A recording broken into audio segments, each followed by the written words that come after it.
Hi everyone, thank you for tuning in. Today I'm going to do something a little bit different and turn attention to the handle of the bouquet. So when trimming up a hand-tied bouquet stems, I like to measure 2 of my own hands. That way the carrier can have a nice comfortable grip on it. And I like to cover up the stems with some wax floral tape.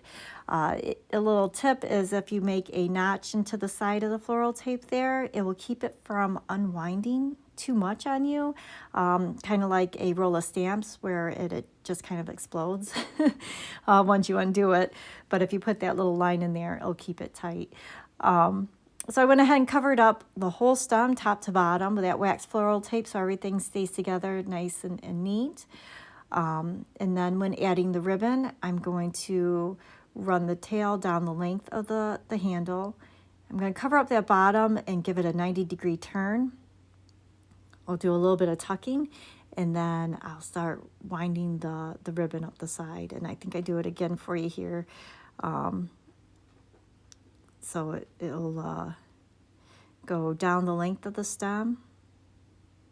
And then once I've got the bottom covered, give it a 90-degree turn. And then a little bit of tucking, and then you can twist it on up. And when I'm twisting it up, I try to pay attention to make sure everything is even. That way, if you can see the ribbon overlapping, it won't have like some small spaces and some big spaces. Also, the wax floral tape that I chose is a white because I knew I'd be using white satin ribbon.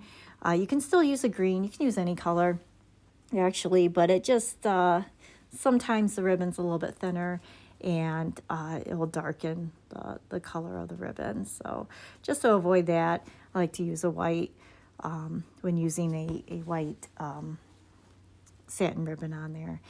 So I'm just going to go ahead and twist it all the way to the top. This handle, like I said, I measured about 2 hands lengths on it. You could also do a longer handle, and you'll have like a scepter style bouquet. That one's carried a little bit different, kind of off to the side. And you can also do a shorter handle. So if you know that the person carrying it might be smaller, might be like a junior bridesmaid or a flower girl, they don't need a whole lot of handle, and you can make it a little bit smaller. And then that way, whoever's carrying it is just comfortable holding it in their hands. You want to give them that confidence. And once I get all the way to the top of the bouquet there, I'm going to give the ribbon a couple of twists. So I'm pulling it real tight. And I'm going to give it one more twist. There we go. So of course you can use hot glue and pin it into place. I like to use a corsage pin. So I'm going to take that pin, trim it down to size, and then I'm going to poke it on through the ribbon. You want to trim it down because you don't want it popping out the other side of the bouquet, because that's just dangerous. This ribbon took a couple of pins to push in so it stayed nice and tight. And in honesty, you can really feel the pin grip once it gets in there, and you know it's secure. But like I said, you can always use hot glue. I have a love-hate relationship. It loves to burn me, and I hate it. And not to mention, I always leave strings from my project back to the glue gun. So I try to avoid that so it doesn't look like a bunch of spider webs on there. But you're more than welcome to use the glue. I would just use it sparingly when dealing, especially with the satin ribbon, because sometimes you can see where you glued and where you didn't. It'll have kind of like a gather or pucker area. So from here, you could just trim off the stems, and I've seen online where people just kind of use like a lighter and kind of burn the edges so that it doesn't unravel. I decided to tuck it back into itself, if that makes sense. However, I wrapped the ribbon up so high that I have my my leaves in the way. So I took the pliers there, and I'm just trying to tuck it back in there. This goes on for quite some time, so I hopefully I cut out most of it and just left you with the final project where it's all tucked in. but you can just bring it into the back there and it looks nice and neat and cleaned up. There we go. So you have no ribbon sticking out on the edge. So you can always leave the handle like that, which I think is pretty, but you can give it a little bit more decorations if you'd like. I'm going to do a twist with some pins up the side of it there. So I'm measuring the handle 4 lengths. So the ribbon is 4 times the length of the handle there. And I have a little bit thinner ribbon. Again, you can use any kind of ribbon you want. Even a different color would be cool too. You just want to be careful when spacing it that's nice and even so it doesn't draw attention to the handle. But I'm going to give it a tie at the bottom, and then I'm going to give it a twist.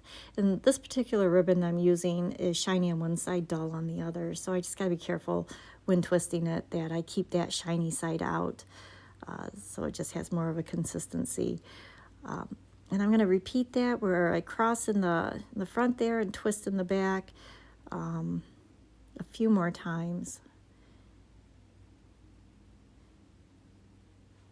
I also did a fall bouquet with like a similar style, but it was twisting up the center there.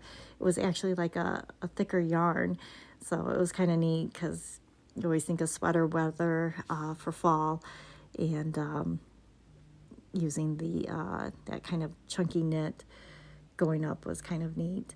Once at the top, I'm just going to tie it off, give it a double knot, and then I'll tuck it back into itself and trim off any extra, of course. And then I'll go through and I'm going to use the pin trick, just like I did to hold the original hand-tied part there, where you trim off part of a corsage pin and push it into the center there so that you just get the pearl showing. So you could use this with any type of pin. It doesn't even have to be a pin. It could actually be a rhinestone or even a small flower if you want to put a little rose there or something. Or even a bow would be really cute, especially if it's a flower girl. Put a little bow on each cross there. But I'm just going to tuck those on in. And hopefully... And there you go. So there's a little bit of a twist to doing the handles on a hand-tied bouquet.